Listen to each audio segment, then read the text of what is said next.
Conquer the climb.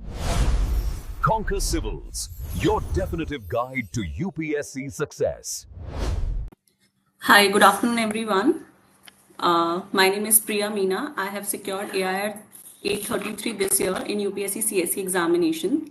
And first of all, I would like to thank UPSC Time for giving me this opportunity and this platform to share my strategy and my journey.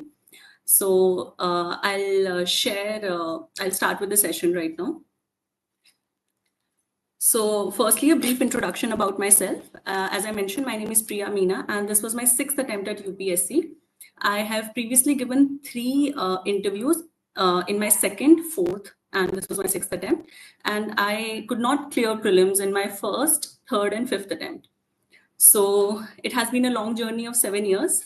And so I would like to focus on prelim strategy, and then I'll tell about what were the learnings when I couldn't clear prelims. Then after that, we'll go on to the sources which I referred for prelims and mains both. And finally, we'll look into the personality test aspects. Further, we'll also look into how we should handle stress and anxiety during this preparation. And in the end, I would also talk about Plan B because I'm already working in RBI as a Grade B manager. So we'll focus on that as well, that why Plan B is important and when should we start preparing for Plan B. Okay. So I am a chemical engineering graduate, dual degree from IIT Delhi. Then post that, I worked for around 1 year in a software developing company as a full stack developer. I took that job because I wanted to fund my own education. I wanted to fund my UPSC preparation on my own. So that was my aim while doing that job. Further, from 2019, I started giving my UPSC attempt. And in my first attempt, I could not clear prelims. I missed the prelims by 2 marks. But the learning which I took from that attempt was that my basic sources were not very well covered in that attempt. I had mostly focused on the current affairs parts.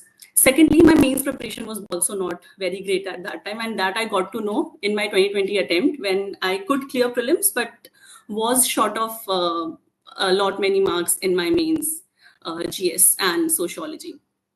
Then in 2020, that was my 2nd attempt. Usme I could clear the prelims and I reached till the interview stage. However, I missed the final list by 11 marks.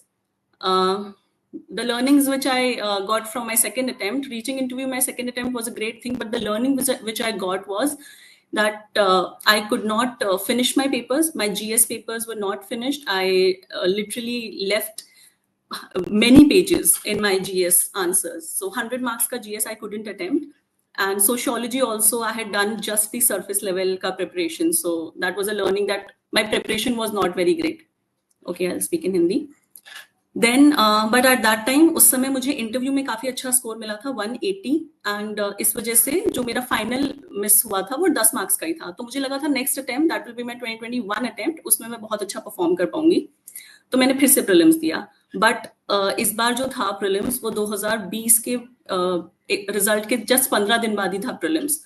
और उस time मैं इतने लो phase में थी, my mental health was not great, I couldn't study well, and during examination hall मैं बहुत confident नहीं थी अपने आप को लेके, so I couldn't clear prelims at that time.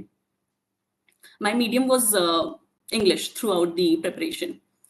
So 2021 attempt में I could not clear prelims, but at that time I had decided कि since I've already given 3 attempts, 3 attempt में दे चुकी हूँ और UPSC का as you know कोई भरोसा नहीं है, मेंस में लिख चुकी हूँ. तो मैंने उस टाइम सोचा कि अपने कॉन्फिडेंस को बूस्ट करने के लिए मुझे प्लान बी पे फोकस करना चाहिए. प्लान बी से मेरा मतलब ये था कि मैं बहुत अंडर कॉन्फिडेंट फील करने लग गई थी 2021 के बाद. आईआईटी से ग्रेजुएट थी, जॉब खुद छोड़ी थी, इंटरव्यू में फेल कर गई थी, तो बहुत ज्यादा लो फेज था 2021 में मेरा. सो मुझे लगा कि इस टाइम मुझे प्लान बी पे फोकस करना चाहिए, एंड दैट आई डिड. उस समय मैंने IB-ACIO का एग्जाम लिखा था, फिर मैंने SBI PO का और IBPS PO, ये तीनों एग्जाम्स मैंने क्लियर किए थे 2021 में. फिर मैंने तीनों एग्जाम से एक्सटेंशन ले ली थी 2022 के अटेम्प्ट के लिए. देन 2022 का अटेम्प्ट आया, that was my 4th attempt, and इसमें again I could clear prelims with good marks. CSAT कभी कोई इशू रहा नहीं अभी तक. और उसके बाद 2022 में अगेन प्रीलिम्स क्लियर हुआ, मेंस क्लियर हुआ, एंड मैं इंटरव्यू स्टेज तक पहुंची। अब यहाँ पे ये ट्विस्ट आया कि इस बार इंटरव्यू में मुझे पिछले साल से इस साल 20 नंबर कम मिले। 160 मेरा स्कोर था इंटरव्यू का, एंड मैंने फाइनल लिस्ट मिस कर दी 5 नंबर से। सो बहुत again it was a disheartening phase कि सेकंड टाइम इंटरव्यू दे रही हूँ एंड मार्क्स अच्छे नहीं आए हैं। बट फिर मैंने एनालाइज किया अगेन अब मेरी यही स्ट्रैटेजी रही है कि अगर मैं किसी स्टेज पे फेल कर रही हूँ तो मैं देखती हूँ कि मैंने क्या सीखा है वहां से या और क्या मैं बेटर कर सकती हूँ। तो उस स्टेज पे मैंने ये सीखा कि अगेन मेरे सोशियोलॉजी स्कोर्स अच्छे नहीं थे, इंटरव्यू में मैंने गंदा परफॉर्म किया था, एंड तो यहाँ मुझे इंप्रूव करने की जरूरत थी दोनों स्टेजेस पे, ताकि नेक्स्ट अटेम्प्ट में ये ना हो। सोशियोलॉजी में मेरा स्कोर दोनों बार अभी तक 224 223 रहा था, तो optional was a big hurdle for me अपने शुरू के अटेम्प्ट्स में।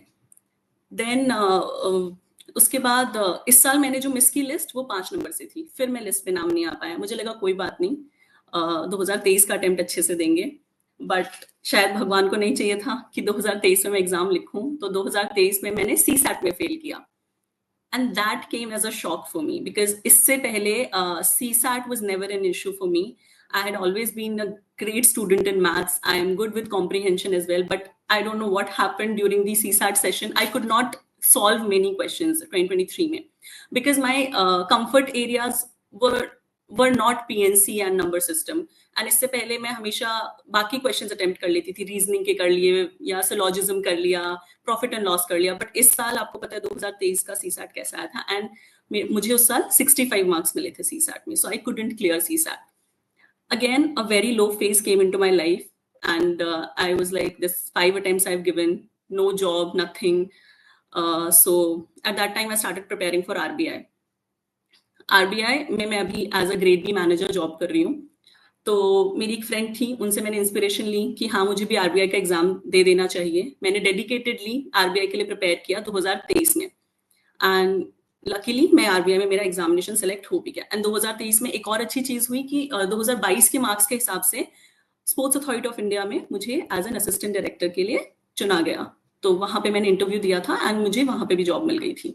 तो 6 महीना मैंने स्पोर्ट्स अथॉरिटी ऑफ इंडिया में जॉब किया, एंड उसके बाद क्योंकि मैं RBI में सिलेक्ट हो गई थी तो मैंने RBI में अपना जॉब कंटिन्यू किया from April 2024, and I am still working in RBI। सो जो मेरा ये लास्ट अटेम्प्ट था, जो मेरा लेटेस्ट अटेम्प्ट था 2024 वाला, जिसमें मैंने रैंक प्राप्त की है 833, ये मैंने फुल टाइम किया था विद माय जॉब। सो अब मैं आप लोगों से अपने सोर्सेज एंड स्ट्रैटेजी शेयर कर लेती हूँ कि क्या मैंने किया था। सो लर्निंग जैसे मैंने आपको बता दी कि आपको बेसिक पे बहुत ज्यादा फोकस करना है, आप करंट अफेयर्स ओरिएंटेड पढ़ाई नहीं कर सकते हैं। मेरे को फर्स्ट अटेम्प्ट में लगा था कि करंट अफेयर्स ओरिएंटेड मैं अपना करंट अफेयर स्ट्रॉन्ग रखूंगी और एग्जाम हो जाएगा, बट ऐसा नहीं होता है। आपको अपनी बेसिक नॉलेज आपकी बहुत अच्छे से होनी चाहिए। सेकेंडली, काम माइंड बहुत जरूरी है प्रीलिम्स एग्जामिनेशन में। आपके सामने आंसर होता है, बट अगर आप हड़बड़ा रहे हैं या आपको खुद पे कॉन्फिडेंस नहीं है या आपको लग रहा है अरे मैंने तो अच्छे से प्रिपरेशन नहीं की या मैंने एक्स अमाउंट ऑफ मार्क्स नहीं दिए हैं या PYQs अच्छे से नहीं किए हैं, तो ट्रस्ट मी आप एग्जाम में अच्छा परफॉर्म नहीं कर पाएंगे। तो आप मेहनत कीजिए एग्जाम वाले दिन तक एंड भरोसा रखिए उस मेहनत पर कि करेंगे आप अच्छा। नेक्स्ट, एवरी अटेम्प्ट को हमें फर्स्ट और फ्रेश अटेम्प्ट की तरह लेना चाहिए। ये गलती मैंने अपने चौथे अटेम्प्ट में की थी 2022 में, जब मुझे लगता था कि मैं 4 अटेम्प्ट दे चुकी हूँ और बहुत बैगेज मैंने खुद के दिमाग में ले लिया था। तो वो हमें नहीं करना है। फ्रेश अटेम्प्ट की तरह इसलिए भी देखना है, जैसे CSAT था, मैं हमेशा कभी CSAT प्रिपेयर नहीं करती थी क्योंकि मुझे लगता था CSAT is a very comfortable space for me, but pattern change हो रहा था। 2022 में भी CSAT मुश्किल आया था, तो मुझे उस टाइम पे ये लर्निंग मिली कि CSAT को मैं लाइटली नहीं ले सकती, मुझे CSAT भी करना पड़ेगा। देन प्रीलिम्स के 1-1.5 महीना पहले आप लोगों को फुल लेंथ प्रैक्टिस कर लेनी स्टार्ट कर देनी चाहिए। आप किसी भी एक कोचिंग का सेक्शनल कर लीजिए, मैं वो ज्यादातर विजन IAS का किया करती थी। एंड अगेन नेक्स्ट आपको करना है अलग अलग कोचिंग से आप फुल लेंथ करें, क्योंकि अगर आप एक ही कोचिंग का फुल लेंथ करने लगेंगे ना, तो उससे ये होगा कि आपका माइंडसेट उसी हिसाब से काम करने लगेगा। और हमें वहां पे कोचिंग का आंसर सॉल्व नहीं करना है, हमें UPSC का क्वेश्चन पेपर सॉल्व करना है। तो मेरा ये अटेम्प्ट रहता था कि मैं ज्यादा से ज्यादा डिफरेंट कोचिंग के पेपर कर सकूं। उससे क्या होता था कि आपके एरियाज भी अलग अलग कवर हो जाते थे, डिफिकल्टी लेवल भी अलग अलग आपको पता चलता था। एंड अगर आप ऑल इंडिया मॉक्स देंगे फ्री वाले अवेलेबल, तो उससे आपको भी पता चल जाता है आप कहाँ स्टैंड कर रहे हैं। तो वो चीजें जरूरी हैं। CSAT का जैसे मैंने आपको बताया, आप फ्री सोर्सेज से CSAT कर सकते हैं प्रिपेयर। देन सेकेंड, सो ये है हमारा कि अप्रोच क्या रहनी चाहिए प्रीलिम्स के लिए हमारी। अब हम सोर्सेज पे आते हैं। पहला वुड बी न्यूज़पेपर। न्यूज़पेपर आपको बहुत डिलिजेंटली पढ़ाई करनी है न्यूज़पेपर से। इसलिए ज़रूरी है क्योंकि न्यूज़पेपर आपको एक तो अवेयर सिटीज़न बनाता है, बहुत ज़रूरी है, क्योंकि आप जब इंटरव्यू देंगे, जब आप मेंस का आंसर लिखेंगे, तो आपको पता होना चाहिए कि मल्टी डायमेंशन जो हम बात करते हैं, वो कहाँ से अंडरस्टैंडिंग आएगी, वो आपकी न्यूज़पेपर से ही आएगी। सेकेंडली, प्रीलिम्स में वो इसलिए हेल्प करता है क्योंकि बहुत टॉपिक्स हैं जो बार बार रिपीट होंगे। आर्टिफिशियल इंटेलिजेंस के इतने सारे एग्जांपल्स आएंगे कि यहाँ यूज हुआ है, हेल्थ में यूज हुआ है, एजुकेशन में यूज हुआ है। तो जब आप प्रीलिम्स का क्वेश्चन पेपर सॉल्व करेंगे, तो जैसे आजकल काफी कोचिंग वाले बताते हैं कि ऑल ऑफ द अबव कर देना है, ऐसा नहीं है। आपको वहां पे भी you have to put your brains कि आप क्या आंसर मार्क कर रहे हैं, क्या नहीं कर रहे हैं। तो न्यूज़पेपर रीडिंग से आपको वो बहुत ज्यादा हेल्प मिलेगी। तो न्यूज़पेपर बहुत जरूरी है, एस्से के लिए बहुत जरूरी है, जीएस में मल्टी डायमेंशन आंसर लिखने के लिए बहुत जरूरी है, इंटरव्यू के लिए बहुत जरूरी है। एक होलिस्टिक पर्सनालिटी एंड होलिस्टिक आपकी अंडरस्टैंडिंग डेवलप करने के लिए न्यूज़पेपर बहुत जरूरी है।